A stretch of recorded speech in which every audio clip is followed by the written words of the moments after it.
بوسه ساده به تربتت مثل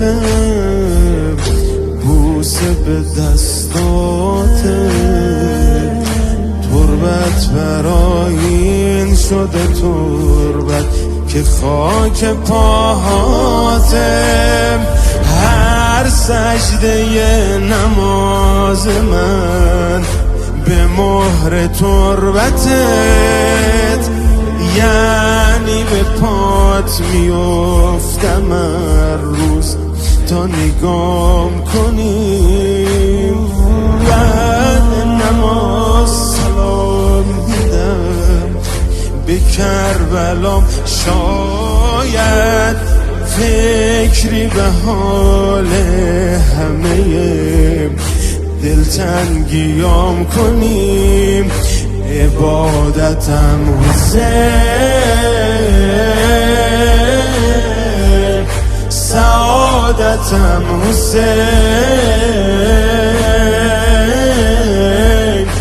ارادتم حسین، قیامتم حسین، عبادتم حسین، سعادتم حسین، ارادتم حسین، قیامتم حسین.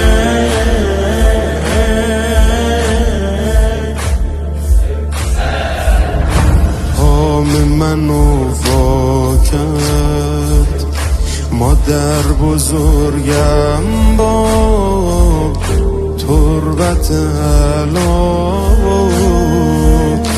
تموم این سالا میدیدم که چشم بابا و مادر من بهم میگه که راضین ازم، این که حسینی شدم و حسین حسین میگم. خیلی آدم تو زندگیم دیدم و فهمیدم خدا میخواست خیر منو که نوکرت شدم. رزق من حسین، عشق من حسین، می نویسم حسین، مشق من حسین، عبادتم حسین.